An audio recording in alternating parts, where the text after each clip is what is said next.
Following the introduction of the book God dictated to me as he dictated the Torah to Moses,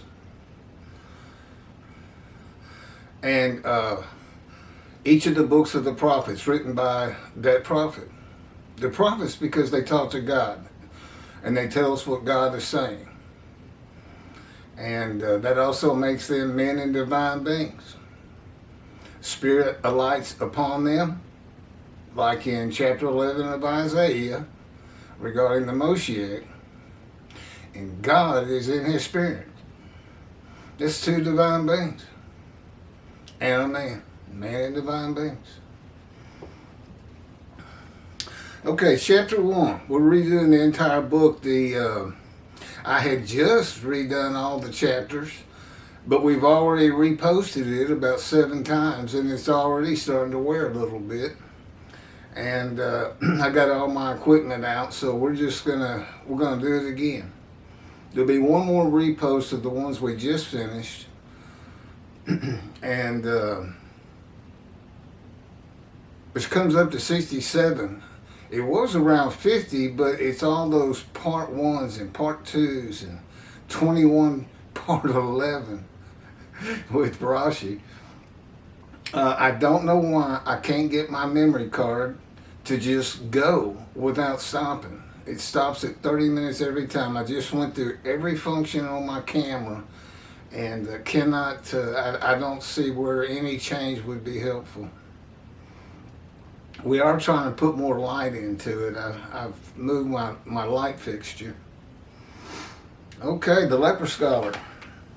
The oral tradition and the oral law are necessary. What? It's this way. Trying to get centered in the camera.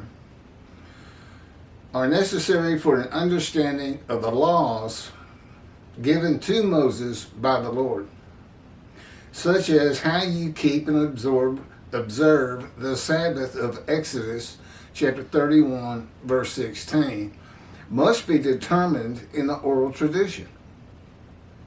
Commentaries on the books of the Hebrew Bible outside of the teachings and laws that were given to Moses by God at Horeb in the Torah are opinions.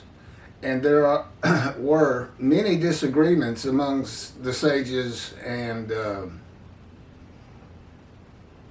rabbis of the ancient age and the Middle Ages regarding the prophets and their books. Rabbi Shlomo Yitzchaki, generally known today by the acronym Rashi. The acronym is RAbbi SHlomo Itzhaki. He was a medieval French rabbi and author of the comprehensive commentary on the Talmud and commentary on the Tanakh. He's often referred to as the first rabbi to believe that the Jewish people as one man, Israel, are God's righteous servant. Early sages expected a personal Messiah, one man, to fulfill the Isaiah prophecy. One individual man, a personal Messiah. No alternative interpretation was applied to this passage until the Middle Ages. Rashi held the position that the servant passages of Isaiah referred to the collective fate of the nation of Israel rather than a personal Messiah. Some rabbis, such as Ibn Ezra and Kinski, agreed. However, many other rabbis, rabbinic sages and rabbis during the same period and later, including Moses ben Maimon, commonly known as Maimonides, and often referred to by the acronym Rambam, a medieval Sephardic Jewish philosopher who became one of the most prolific and influential Torah scholars of the Middle Ages, realized the inconsistencies of Rashi's views and would not abandon the original Messianic interpretations, which of course has been done today by the most noted being Jews for Judaism and Outreach Judaism, that would be Tovia Singer.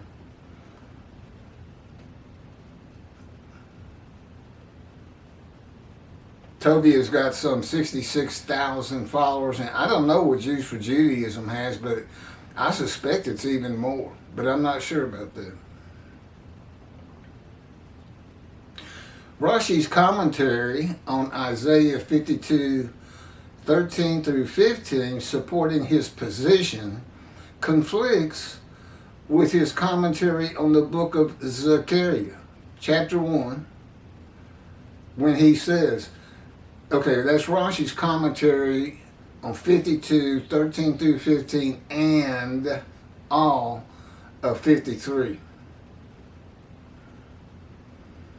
But it conflicts. He says this on the first page of the book of Zechariah, chapter 1.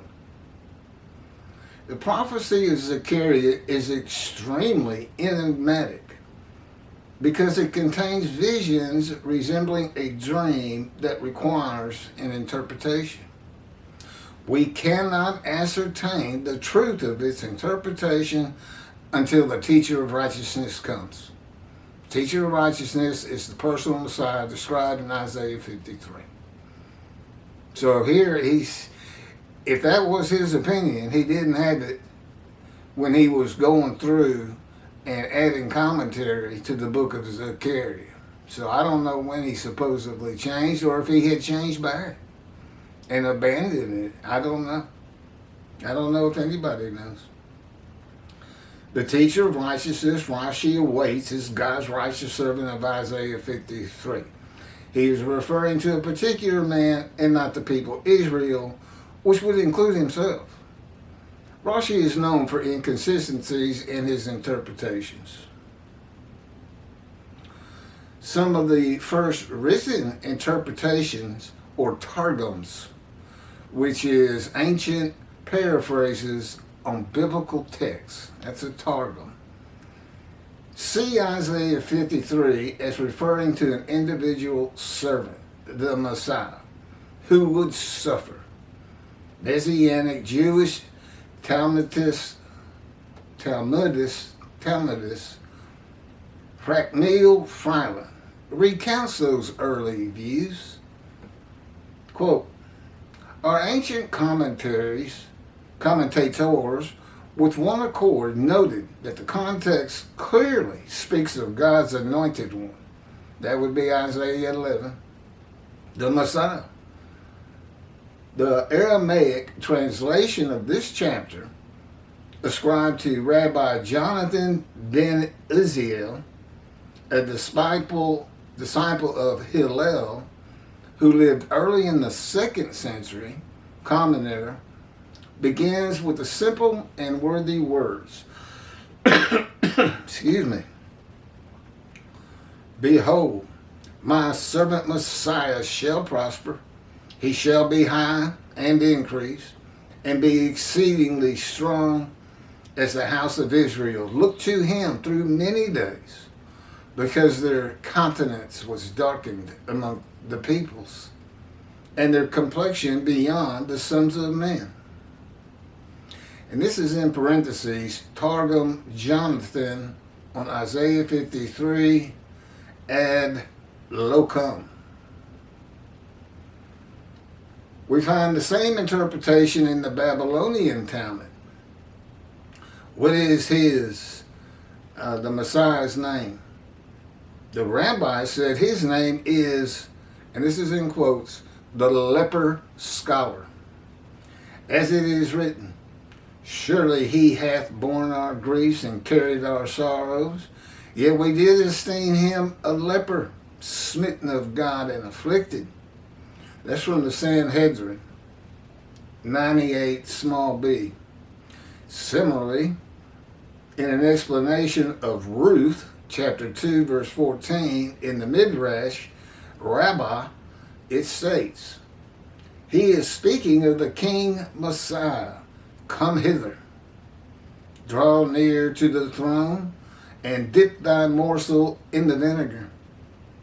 This refers to the chastisements, as it is said, but he was wounded for our transgressions, bruised by our iniquities. And what you can see here, they have the same problem everybody's had from day one. Nobody realizes all these words of suffering and wounds and punishment, chastisement, have to do with the fire of refinement. That the personal Messiah, the righteous servant Moshiach, prophet like Moses and Elijah, has to go through to make the many righteous. Elijah makes the many righteous himself. He recounsels sons to fathers and fathers to sons in Malachi 3.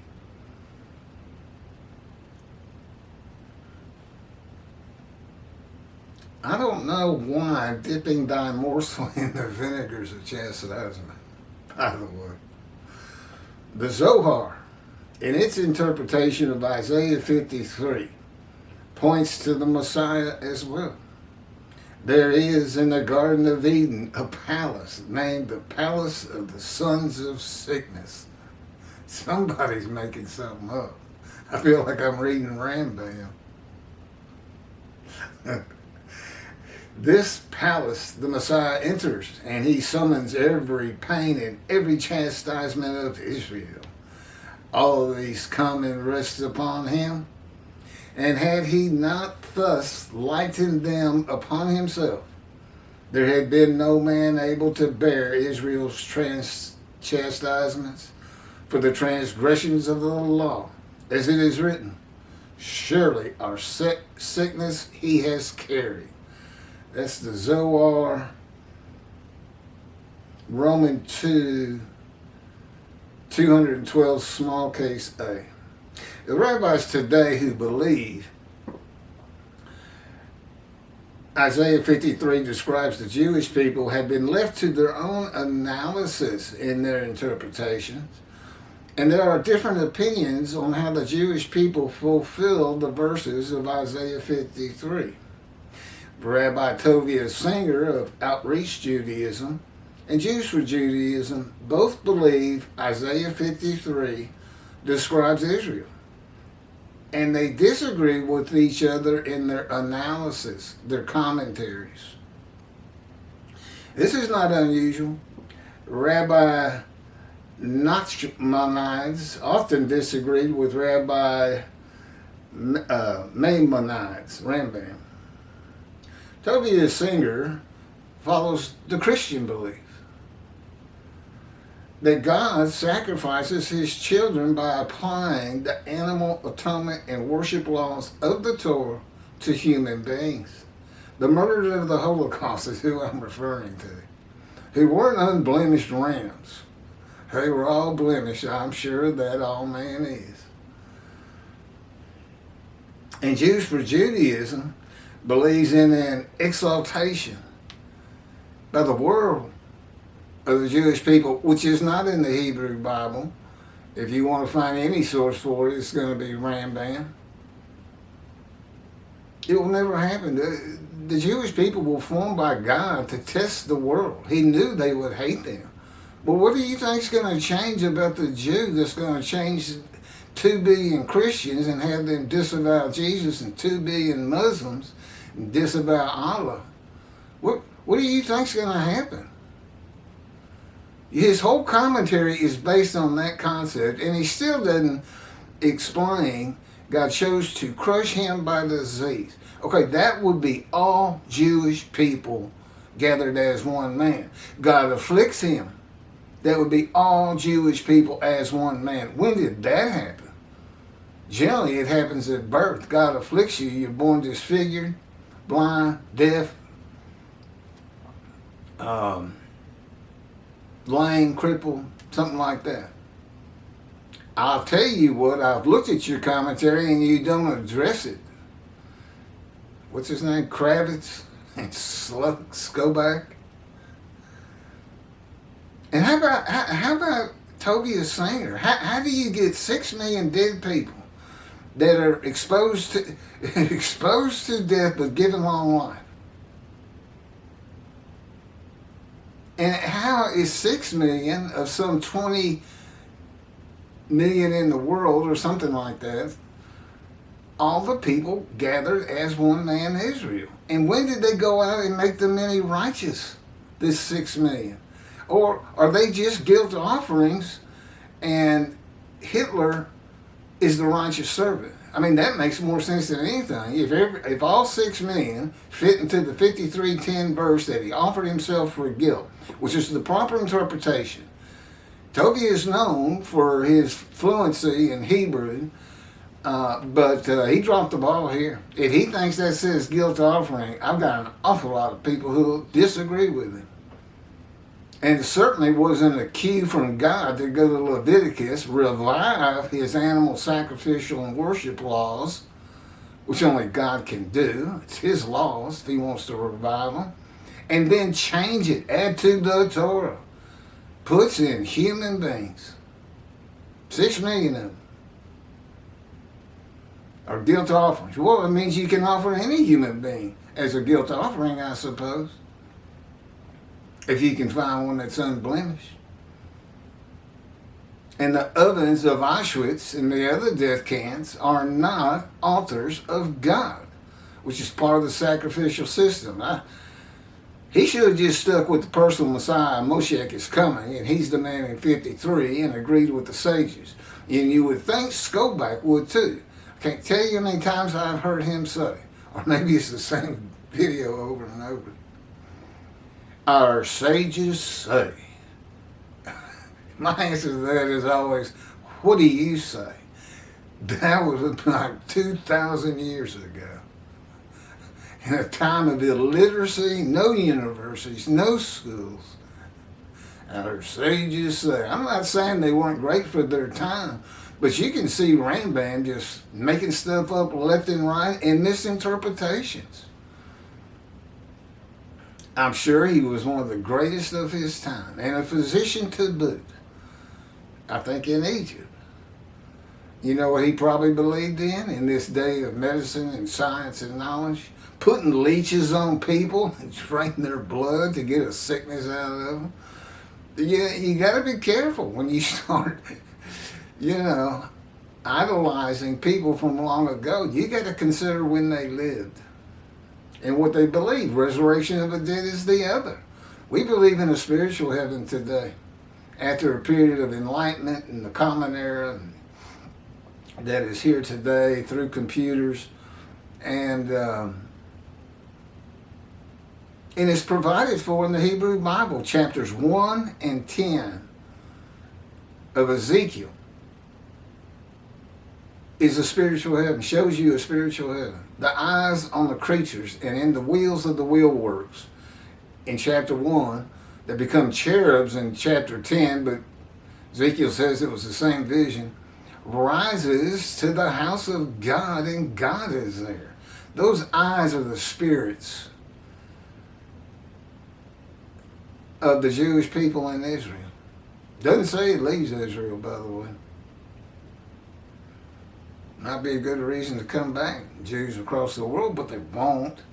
If you grow up in a certain country and neighborhood and this and that, more than likely you're not coming back to Israel. Maybe if you were a very religious person, but most aren't. Only 30% in Israel are observant Jews under the last survey I saw, which is still more than in Christianity. Now, I don't know about Islam. It seems like they all believe in Allah, which is crazy because the Quran came from the angel Gabriel, who does not exist. There is a Gabriel in the book of Daniel, which is not a book of the prophets, but he's a man in a vision. It's the Christians, I think, that turned him into an angel with all the stuff they make up. There's no Lazarus. There's not even a Satan. We've made that point before. I know he appears 3 times in the Hebrew Bible, but he's just story. He's not real. Well, he's not attacking God anyway, because I've been with God for 16 years now. I haven't spotted him coming around. I know in Job he comes and talks to God, but there's no angel Gabriel, which means that statement regarding the Quran, that it was based on information the angel gave Muhammad, and then his followers wrote the Quran based on what he told them. There's a serious flaw in there somewhere. And it may not be as bad as the New Testament. I mean, it's awful. What? Prophecy fulfilled. No, it's not. Matthew. And the greatest lie ever told in deceit by the lips of Jesus himself. Now, I don't know how you can be unblemished if you've tricked the world into believing they're sin-free because of your crucifixion. Actually, he never actually taught that. It really comes from Paul and Peter. And, of course, is believed by all Christians today. He didn't. He didn't say, I'm going to the cross so that the sins of the Jewish people forgiven. And he knew if his cousin was Elijah, he knew they were sin-free anyway, under the covenant that comes to Elijah in Malachi 3. Of course, he wasn't. He wasn't Elijah. It was not the day of the Lord, although Jesus proclaimed it. He wasn't. And how about using Malachi 3, where God says, first verse, I'm sending my messenger before me. I think it's to clear the way. And I am going to return to my temple. Okay, well, in the days of Jesus, and he uses that very verse to describe John the Baptist as Elijah. Well, I got news for you. God was in his temple in the days of Jesus. He wasn't returning. There's so much backward and wrong in that book. It's incredible. The greatest lie ever told, Jesus Christ. He changed it. I've got a video on it. I'm not going to go through the whole thing again. Just blatant lie. I mean, it's not even close. Now, of course, I'm saying Jesus. Jesus is a myth. Now, he never existed. It's whoever wrote that gospel decided to change things up because, what did they say? They'd say, well, look, nobody's got scrolls to speak of. Nobody can read. We can put anything we want in here. And they did. Whoever wrote it. Nobody believes that's the actual Matthew, the disciple. It's too far above his head for fishermen or whatever. I guess that's the reason they say that. Anyway, I've read that.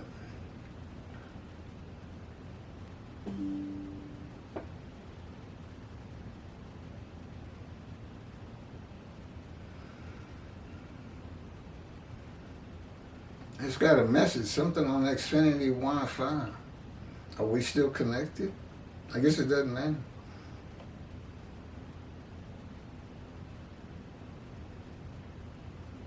The shortest verse in the Christian New Testament is, Jesus wept.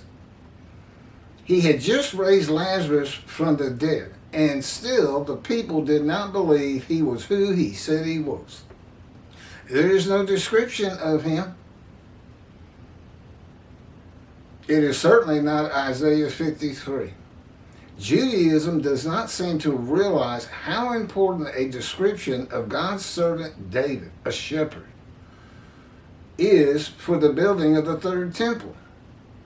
That's me. I'm the man described. He came to me at birth, orchestrated my life to fit these verses, full of egregious injuries, suffering, familiar with disease, crushed with disease, but given long life. 22 years ago, I was told I had stage 4 lung cancer and maybe a month to live, and it was untreatable. Haven't seen a doctor since. 22 years. He crushed me. He told me. He said, I crushed you with it, and then I took it away. He removed it. I said, thank you. Okay, and as I've explained to you, we got 4 righteous servants to come. We've only got a description of one righteous servant, which of course is me. I handle the duties of all 4. I've already handled the prophet like Moses. God dictated this book and another book, my life, to me, as he dictated Torah to Moses, which is the unique aspect of Moses. That in the Exodus, but we don't have any reason for that. That's who you look for. You don't look for a leader like Joshua and say, well, he's the prophet like Moses. No. God didn't dictate a book to him. Best we know that it is the book of Joshua. So if you go with the leading character, he did. And God's not going to answer it. Maybe, maybe not. But in any event, he's not the man of Isaiah 53 either. There's nothing in his life that would compare to what I've been put through. The prophet. Now remember, Elijah is supposed to clear the way. He's the messenger in Malachi 3. If Elijah is not recognized, right there, it's my knowledge of heaven you look for. The only man specifically taken to heaven in the Hebrew Bible, and he returns. What do you think that's about? A proof. Ask me something about heaven. God taught me everything I need to know. And for the most part, it's all in this book. How the angel of God's presence was created. How Adam was created. Nuts and bolts. If Elijah is not recognized, his purpose in clearing the way for the Lord's return to his temple will not prosper. And God will bring utter destruction to the land, Israel. God considers himself his creation. Now that's in Malachi 3, his last words. Why there isn't a clamoring to have a temple built in 1948 to today, I don't know. Except your rabbis apparently don't teach it. Utter destruction to the land if there's no temple. And for 70 years there's been no temple. He could have come back in any one of those years. He is back. But he knew the temple wouldn't be built. Because he says so in the covenant of friendship. I will place my temple amongst you. Which, by the way, the covenant of friendship completely refutes a Messianic era. And there's nothing taken into account that when Moshiach is here, that is me, all rabbis have been reckoned with and dismissed before God. And I am the only teacher he recognizes. What do I teach? This book. No rabbi would be in the Messianic era. And they're not going to be in the Jewish heaven because they're not going to be in the scroll of remembrance unless they start teaching this book, particularly Tovia Singer and Jews for Judaism. Because they got so many followers, they got so many people, you can't even begin to say it's not Israel without getting slapped down by anybody who's familiar with 53. They'll have a fit. The prophet like Moses will write the words of God as Moses wrote the first 5 books of the Bible, the Torah, at the command and direction of God.